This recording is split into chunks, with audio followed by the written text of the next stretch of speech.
and welcome to another episode of the Elevated Beauty Podcast. I'm your host, Emily Fouts, owner of Elevated Beauty Aesthetics, located in Sierra Vista, Arizona. And today's episode is going to be how to not overdo it when starting your business. This is something that you definitely should listen to if this is a journey that you're on.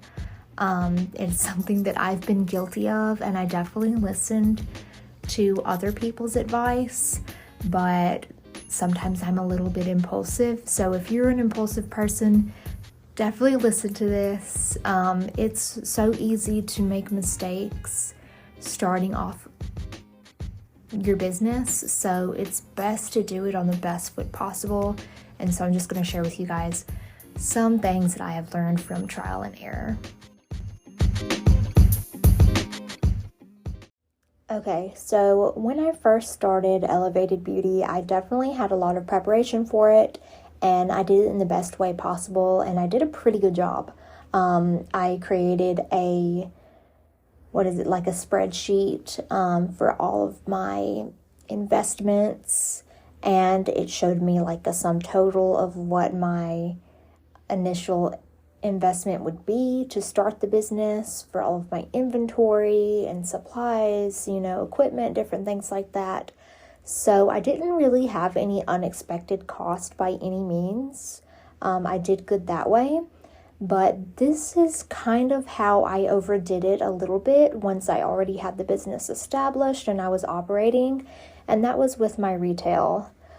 So I wanted to start off with a solid retail selection for my skincare, which I did, and I don't regret doing that at all. But I will say I did get a few things that I will not be repurchasing for my rotating inventory. So that's not something that I was necessarily thinking about. I was thinking about having a product range for every single type of possible skin type. But here's the thing, a lot of my clients experience, because we live in this certain climate, this dry climate here in Arizona, and there's a lot of people that get sun exposure that haven't historically protected their skin. So I go through a lot of product that helps to lighten and brighten hyperpigmentation, a lot of products that have resurfacing ingredients, and then also really hydrating ingredients. So my rotating inventory is products that kind of cater to my client specific needs that I see on a normal basis. So just kind of keep that in mind with it's hard to know until you are operating what your client base is. So unless you already have an existing clientele and you kind of know what the general populace is experiencing in the area that you're treating. So, which I didn't get too much. I got maybe 3, starting off, 3 of every product. So yeah, going forward, I'm not going to make the mistake of just trying to keep, something that can, it's such an extensive product range. I'm just going to keep what sells, basically.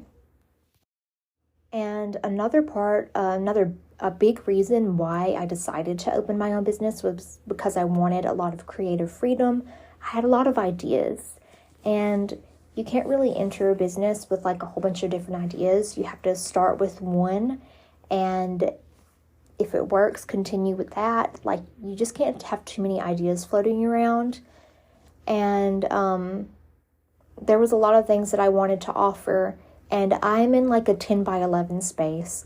I don't have a huge area to display my retail. I have a hutch, and I use that to store my back bar, and then I have curtains that I put up where I can house some of my retail in front of that, another shelf for retail, and then the bottom of that hutch is for my supplies and stuff like that. So I am able to display a few things on the top of the hutch, and then I have floating acrylic shelves to house the rest of my retail up on the wall. So I don't have a lot of space for people to just display.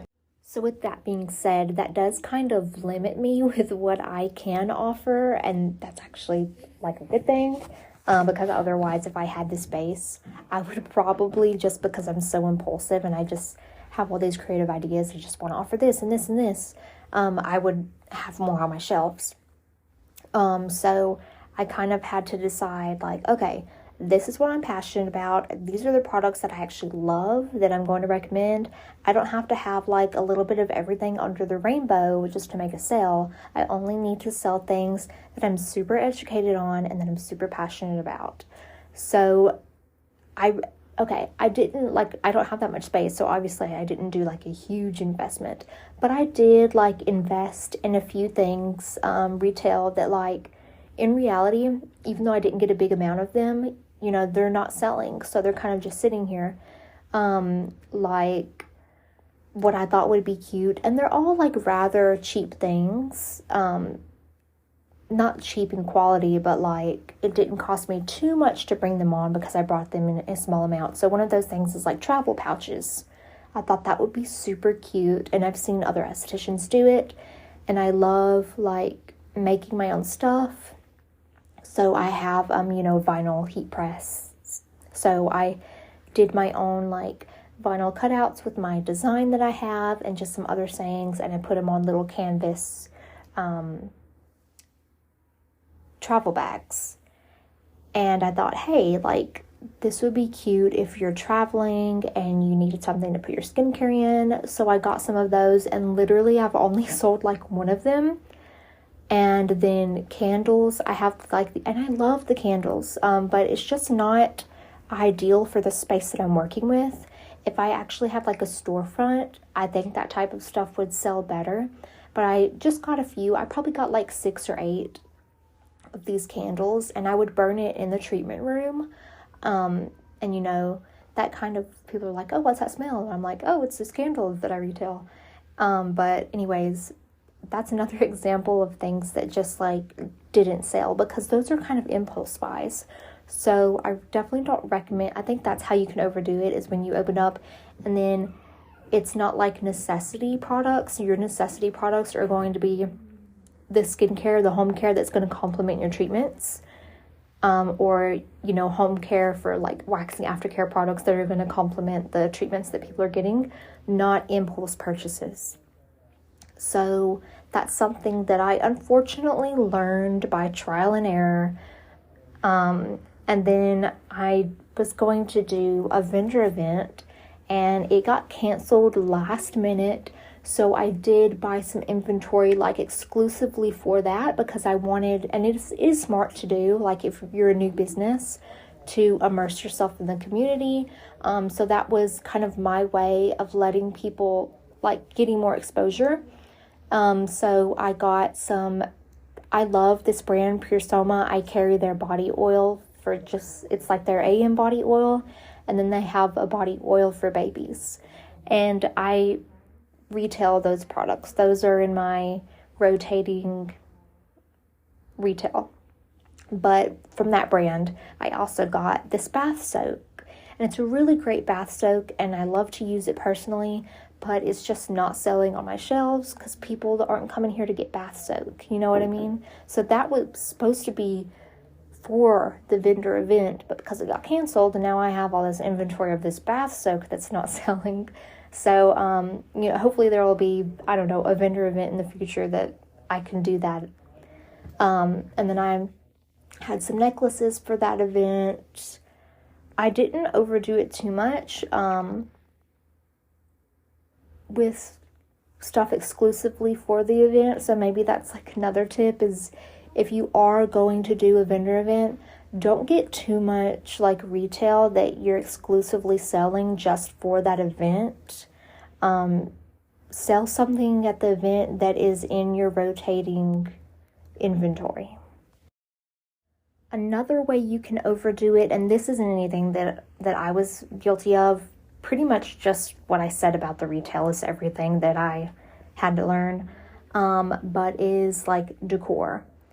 It doesn't have to be extra, like I consider myself a maximalist, but it doesn't have to be that starting out.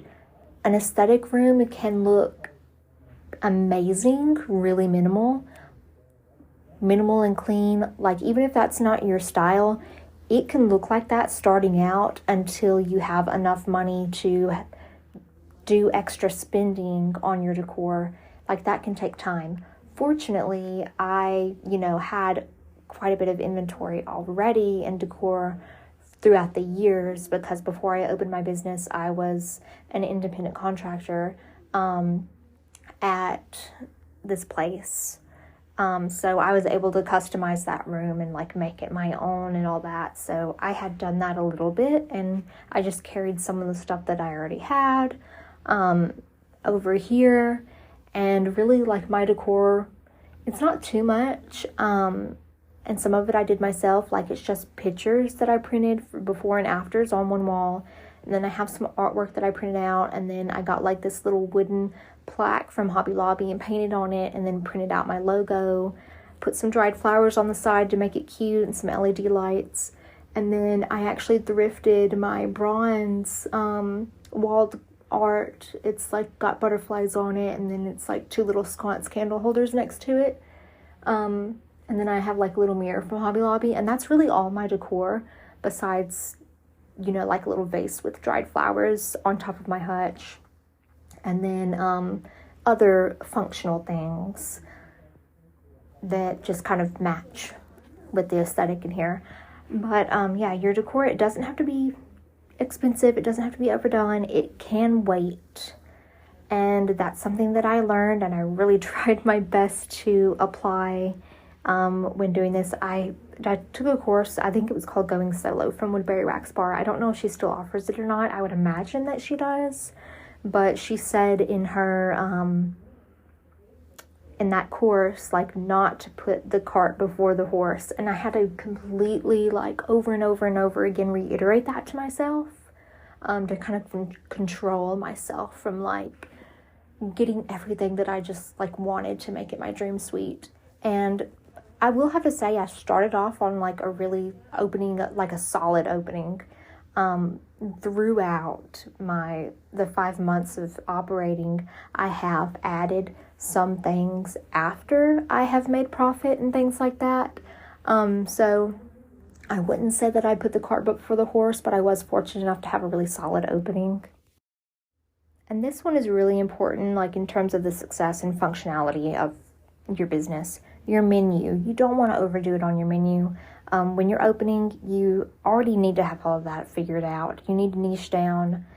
And actually, whenever I made my menu and I was ready to reprint, I actually changed it a little bit.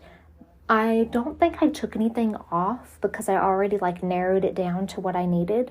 But I added 2 things. I added a mini facial, and then I added a booty cheek wax. And unfortunately, I'm going to say that whenever I reprint it again, I'm going to remove the booty cheek wax. I thought that it was going to be helpful because I was getting several inquiries on men's waxing. And I thought, okay, well, I can't do manzillions. I'm not trained in it, and I don't want to do it. And the people that were asking me this were also talking about their butt hair.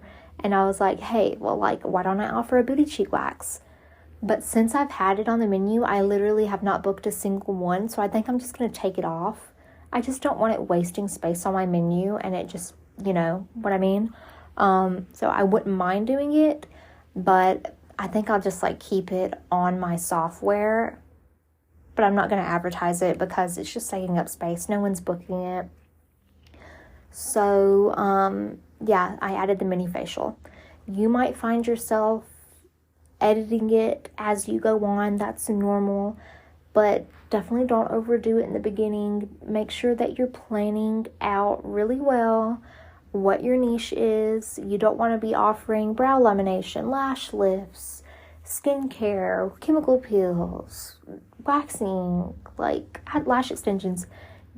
You can't be a master of all, you know?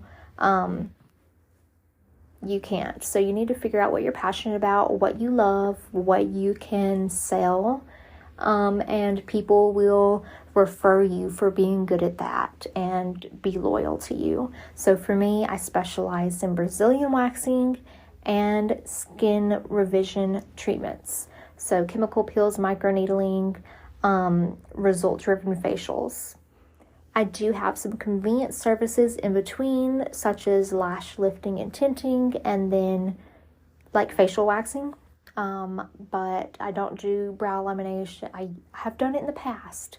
I don't do body treatments. I don't do brow lamination. I don't do other body waxing. Like I don't do legs or arms or any of that. Just because I'm not passionate about it, and quite frankly, I'm not good at arm and leg waxing. I didn't ever master those things. I didn't master brow lamination. I have mastered the things that I offer, and that's kind of how you should think of it. Like, only offer what you're a master at. Now, there's several other, like, missteps that you can make, but this episode is just about, like, overdoing it.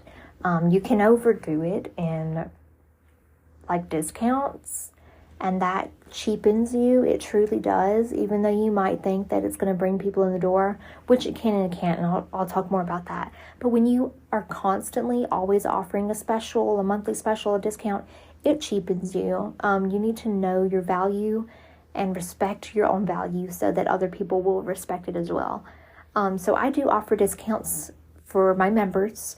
I offer 15% off for my members, which is a card saved on file. They sign up for whatever monthly service or services they want to receive, and they also get additional perks such as 10% off retail purchases, and then they get exclusive member promos.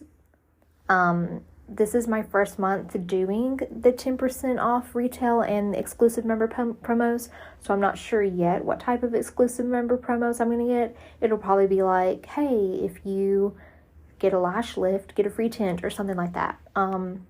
Nothing crazy, but yeah, besides that membership that I do 10% off for military, and then so far I just did an introductory discount, and then I've done holiday special. My holiday special is a series of 3 chemical peels, $100 off, or a series of 3 microneedling treatments, $100 off. And so I don't think I've overdone it, because really the only discount I've offered is the holiday one, and then the membership is like a loyalty program, and 10% off is like such a small amount, but that, you know, I am a military spouse, so I kind of want to offer that. And then also it kind of, I would think that if a military member came here and they got that discount, they would like tell other people, oh, I went here and she offers military discount. So there's that. But when I first did open, I offered a discount, which you can call it an irresistible offer. And that's the only time I would offer a massive discount, is when you're first opening. That way people are like, oh my God, I have to come here and try this out, because it's literally an irresistible offer. I would never do an offer like this again. So I did 40% off facials for my first month of business. And this really, really helped me out. It helped me to make rent. It helped me to create outreach. It helped me to reach new clients, and just people become familiar with my business. And I would do it over again 1,000,000 times. It was really great for me. But yeah, definitely limit it. Make it known that it's just for the first month or however long you want to do it, because when you offer like a discount like that, people are going to try and take advantage of it. You know, they'll try and book more than one. So just make it known it's like a one-time only per customer, and you know, all that. So there definitely has to be stipulations with your discounts as well.